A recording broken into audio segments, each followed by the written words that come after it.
Should you cater to the DJ playing after you? Let's talk about that right now. This is Share the Knowledge. This is the Share the Knowledge podcast for DJs. So the question is, should you cater to the DJ playing after you? DJ TLM. I have an opening gig in May, and I already know it's going to be a bass show, dubstep, freeform bass. So I'm preparing my set accordingly.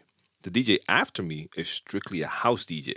And after talking to him, I realized that he has never mixed any bass music, so I'm assuming he'll be playing house. Now, I've heard that you should cater to the DJ playing after you. But what if the DJ after me is playing a completely different genre than what the venue is asking? Where should my priorities be?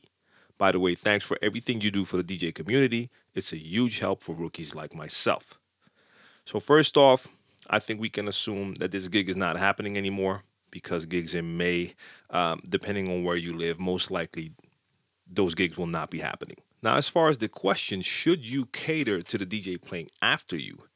Well, I'll put it like this. If you're playing according to your time slot and purpose, you're already doing that. What I mean by that is, just for example, if you get booked to do a warm-up set, so you're the first or second DJ playing, if you play according to your time slot and purpose, you won't be playing the same type of stuff that the DJ after you is playing. You're actually complementing them because you're building the vibe, you're setting up the atmosphere, and you're getting the crowd ready for the later part of the evening or just the hype part of the event. So the DJ after you most likely will have to turn it up a notch, and you're building up for that DJ. You're warming up the crowd. If you're headlining a gig, then the people before you, most likely, if they did their job correctly, have been warming up the crowd. And now it's your time to go. The warm-up DJ, if they do their job right, will not play all of the bangers and hits at the energy level that you'll be playing at if you're playing prime time. Now, mind you, a lot of DJs do not play according to their time slot and purpose, and that's when you can definitely say that they're not catering to the DJ playing after them because they're only thinking about their little moment.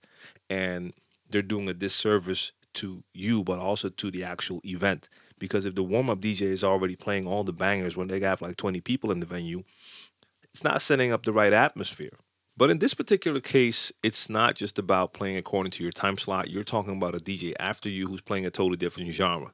I have to say in this case, that's not your problem. You should just focus on what your time slot and purpose is for that night.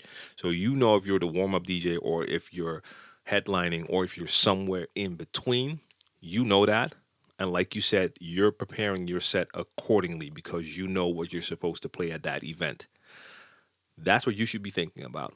So, okay, you already know that the DJ after you is going to be playing most likely a totally different genre, a genre that's not fitting with the actual event. That's not your problem. You should still look at it as I'm going to play at that time. This is my purpose, and this is what I'm preparing my set for.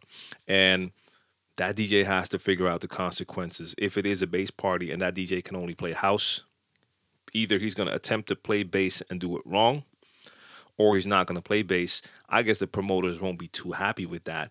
You just need to focus on you and your set.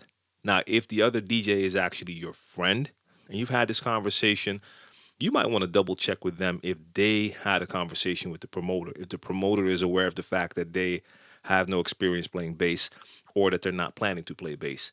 But at the end of the day, focus on your set and what your purpose for that particular event is. You just checked out a video clip from my Share the Knowledge podcast for DJs. Now, you can find the full episodes on Anchor, SoundCloud, Stitcher, Apple Podcast, Google, you name it.